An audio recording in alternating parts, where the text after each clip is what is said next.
Abogados han comentado que ya han aprobado esta reforma. ¿Qué es lo que harán justamente?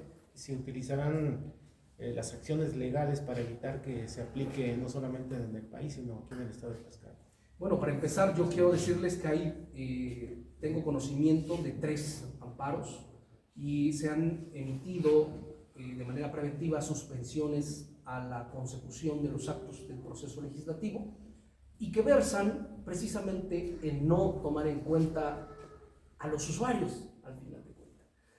Cierto que son promovidos por jueces de distrito, hay otros que hay que revisar la materia. Yo no tengo conocimiento, pero por supuesto que tenemos que esperar a ese proceso judicial. Yo creo que también tenemos entonces después los abogados que estemos deseosos de interponer algunos recursos que tengan que ver con buscar la legalidad de esta reforma y de esta propuesta. ¿Y procederán los amparos contra un acto o un hecho consumado? De hecho, no se ha consumado hasta en tanto no se publique. Entonces, ese es otro tema. Obviamente, por la premura que están haciendo, quiero pensar que suponiendo la aprueban a estas horas, a las 7 de la noche la van a querer publicar. Obviamente, ahí se nota mayor violación al proceso y creo que eso es lo que ellos como senadores deben ser cuidadosos. Confío en que lo hagan. Y bueno, pues estamos pendientes. ¿Y qué tanta validez tendría ya aprobada la reforma del Poder Judicial cuando desde un inicio ya se efectuó la suspensión de que pudiera debatirse, de votarse, y todo esto no ha sido tomado en cuenta? Supongamos que se aprueba, ya está en el Senado, se publica. ¿Tendría validez si desde el origen no se está teniendo algunos ordenamientos del Poder Judicial? Esto es lo grave, fíjense. Resulta que vivimos en un Estado de Derecho. En un Estado de Derecho implica que cada poder tiene sus facultades hasta el momento en que está vigente la Constitución y hasta el momento que estamos en un Estado democrático de derecho. Si no se respetan exactamente estos incidentes que está emitiendo un tercer poder, se está rompiendo el Estado de Derecho. Efectivamente, eso es lo grave.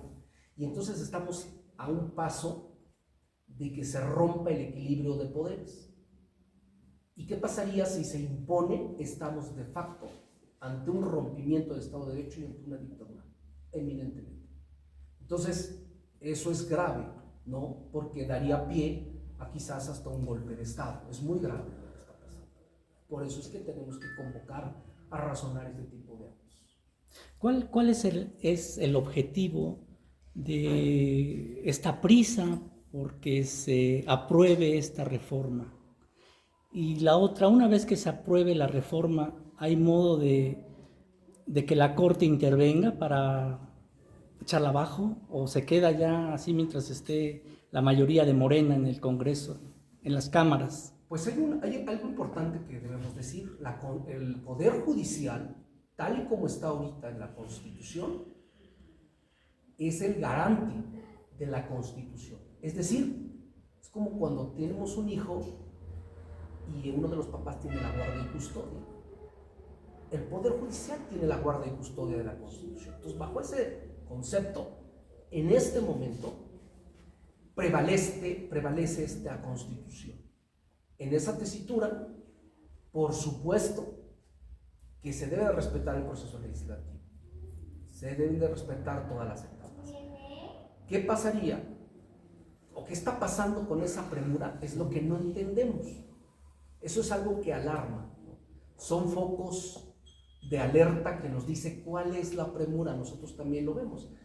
Observamos quizás por los medios de comunicación, quizás el interés del actual gobierno en irse y entregar, no sé por qué así, las condiciones del país. Pero esto es alarmante realmente. Alarma aún más que no se respeten precisamente estos determinaciones de un poder que todavía existe y que está vigente, que es el Poder Judicial. Por eso es que es como una tela fina. ¿Qué pasa si se rompe?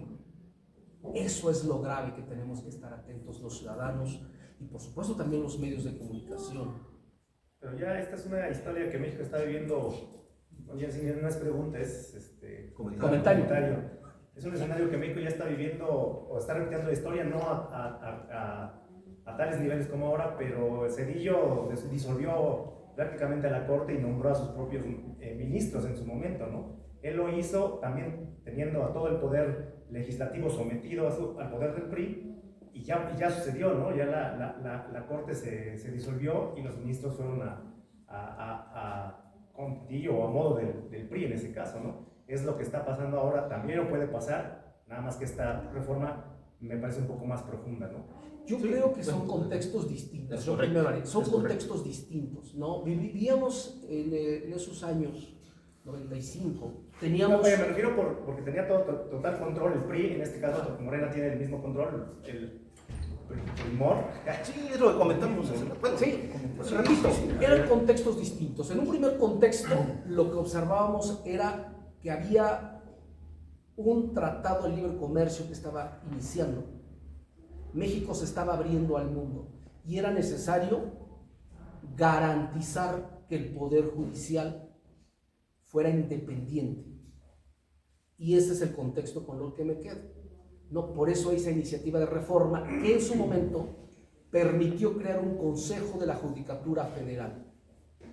Y fue la manera en que se le dividió a las facultades de la Corte, por un lado de juzgar y ser el jefe de todos los jueces y magistrados, y por el otro lado del Consejo de la Judicatura ser un órgano eminentemente administrativo que llevara el proceso de selección, de reclutamiento, de capacitación, incluso de procedimientos administrativos contra los jueces.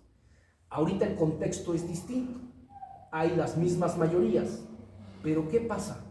Que ahorita esta propuesta, desde mi particular punto de vista, salvo lo que digan los colegas abogados, yo veo que está siendo corta, como ya lo expliqué, no está marcando otros conceptos. Y lo que llama la atención es cuál es la premura, si efectivamente van a tener mayoría por 3 años. Estamos aquí llevar todo el crédito. Es correcto. Entonces simplemente no entendemos qué está pasando. Perdón, adelante. Sí, nada más una sola pregunta. A ver, ¿es válido, se justifica que en la Cámara de Diputados, sobre todo los diputados en función, puedan cambiar sede a su antojo? Digo, porque llegaron a la Cámara de Diputados, se encontraron en una manifestación, llegaron a la sede alterna y se encontraron con otro tema de movilización ciudadana. Entonces digo, parece que todo esto enarbola mucho la urgencia que tiene el presidente en función del Obrador por aprobarse esa reforma, pero hay una diferencia en esto. Efectivamente, la mayoría la tiene Morena, es en la supermayoría, pero ese cambio de sede justifica para que se apruebe una reforma tan importante y necesaria para el país, pero quitando los vicios y quitando un ricoma, que todo parece indicar que pues es el traje perfecto que busca Morena. Bueno, qué bueno que lo comentan. Miren, para cambiar de sede alterna, debió haber antes una sesión en el propio Congreso, en las instalaciones propias, un acuerdo donde se hubiera votado, donde se determinaba el cambio de recinto. Entonces no puede ser que no se hizo y de repente nos declaramos soberanos y aquí ya es el Congreso de la Unión. Esa es otra violación al proceso que efectivamente ya trae vicio esta aprobación, ¿no?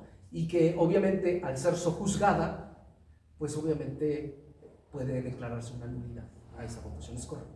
La otra pregunta, la presidenta electa Claudia Sheinbaum había comentado en una declaración que hizo que se iba a desarrollar un tema de poder revisar con mucho cuidado esa reforma judicial a partir del 3 de septiembre. Sin embargo, bueno, presenta un poco de prudencia, presenta un poco de buscar la manera de orientar esta reforma, pero bueno, pues la urgencia que tiene este gobierno en turno, parece que todo va. Yo, si me permiten, desde mi opinión, creo que lo manifestado por la presidenta electa, creo que es muy objetiva, creo que es muy razonada, muy prudente. Me quiero poner en su condición, yo sí lo haría.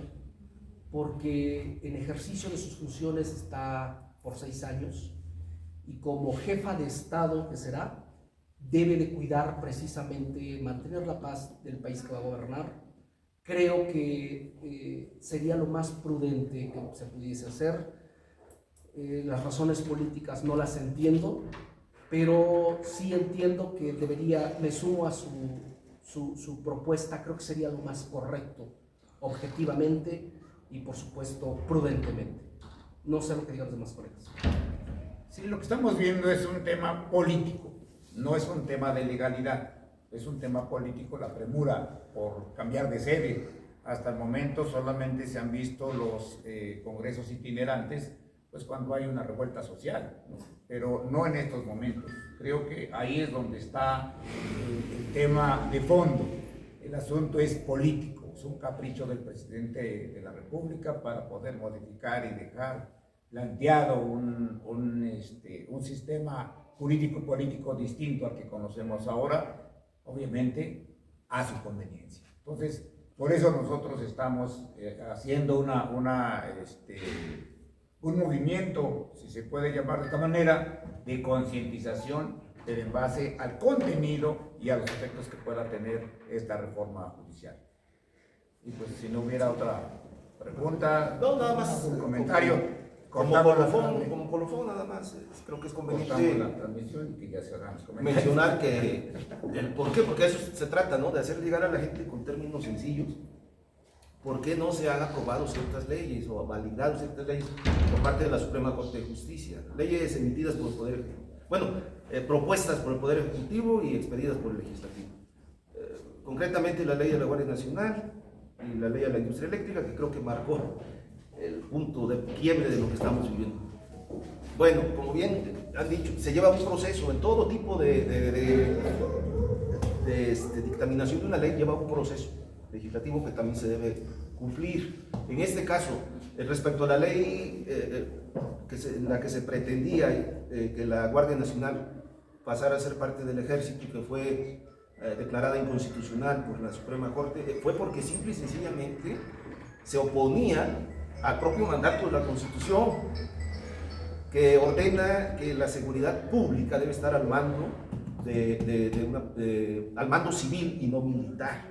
Entonces los legisladores no cuidaron ese aspecto, se mantuvo vigente. Llega con los ministros de la Corte que no había otra forma pues de que hacer valer ese precepto, ¿no? La ley de la industria eléctrica, sabemos bien que México tiene tratados internacionales con diversos países del mundo en lo que también deben cumplirse acorde a nuestra propia Constitución y al artículo 1, donde se vuelve primordial el uso de energías limpias, como es la solar, la eólica, la hidráulica, etc., y que están consagrados en esos tratados. Y en la ley que se dictaminó de la industria eléctrica vulneraba esos tratados, y por eso la Corte determinó que era inconstitucional, porque atentaba, en los tratados internacionales también forman parte de nuestra Constitución, lo dice la propia Ley Suprema. Entonces, bajo esos razonamientos, pero reitero, ¿no? Es muy lamentable, muy triste que el todavía actual titular del Ejecutivo lo distorsiona, lo desinforma, siembra el encono, y entonces la sociedad en general, sobre todo los que no tienen la formación de abogados, pues se van con lo que dice el presidente, o los que son afines, ¿no? No diríamos, rectifico, no necesariamente que no tengan Manipulación. Pues, no, eso es nada más para aclarar. Muchas gracias. amigas y amigos, muchísimas gracias por esta apertura y ojalá que nos ayuden a socializar estos temas tan importantes para nuestro país y que desde luego tenemos que seguir trabajando. Los invitaremos a otra convocatoria y ojalá les puedan acompañar. Muchísimas gracias.